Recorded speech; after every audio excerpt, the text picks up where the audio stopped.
This review is being done for Tool Talk, and thanks to Harry for sending out this Milwaukee 18V Jigsaw for me to try.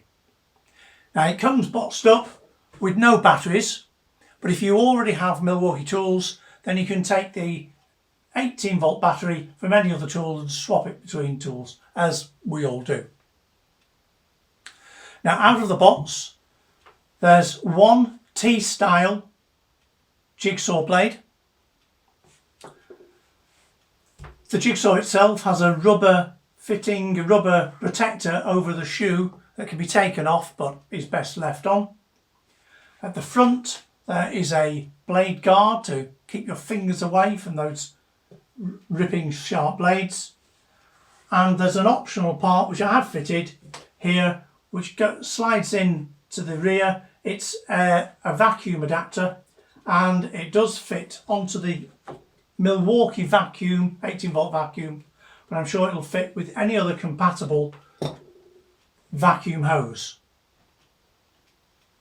Milwaukee do say that you should not use the other style of blade which doesn't have these lugs. It's the U type blade, and if I did try, you put one of those in and as soon as you start cutting it gets ripped out. So those lugs are part of the safety feature that when you put it in the jigsaw, it engages positively and holds it in there. Now I've been using this on an outdoor woodworking project that I've begun. I've been trying to finish it between rain showers, and I did a comparison with my trusty Bosch 18V.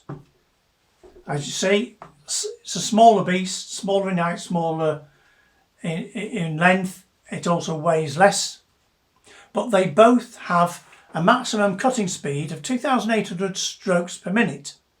So what I did was swap between them two different blades. What I used was a 60mm fine scribing cutting blade for cutting thinner wood, and I also used a 125mm or 5-inch ripping blade for dealing with some thicker timber. The Bosch claims to have a maximum cutting depth of 90mm cutting through timber, and the Milwaukee, some of the paperwork says that it can deal with 135mm. Now I used both of them to cut through some 20mm ply, and then I cut through two pieces of CLS fastened together like this, but obviously a lot longer, and that's about 80mm thick. And once I get used to it, the Milwaukee is an impressive beast. It weighs in at 3¼ kilograms with a battery fitted, and that's 800 grams heavier than the Bosch that I'm used to. So at first the extra weight was obvious, but once I started to use it, I found that it was well balanced, it was easy to cut with, especially when scribing the plywood and bits of batten.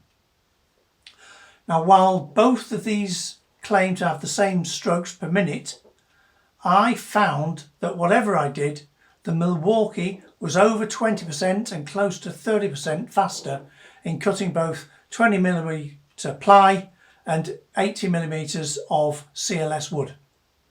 It also felt more positive, even though I was using the same blades and swapping them between each tool.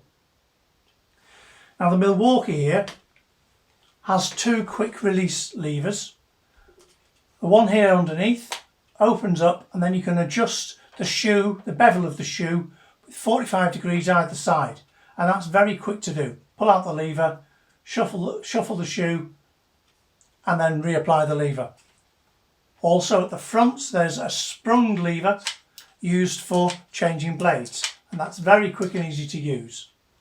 And on the side there's another lever for adjusting the orbital action, and it changes between some very clear positive clicks to adjust the depth of the orbital action on the blade for when you're doing different types of cuts. Whilst Milwaukee tools do cost more, there's a sturdy quality feel for them, and I was very impressed. That may well be down to the fact that Milwaukee say that inside the outer plastic and rubber casing there's a solid metal frame throughout the tool, and that may account for the extra weight, but it certainly makes it feel nice to use once I got used to it. I would say if your budget will stretch to Milwaukee, you will not be disappointed.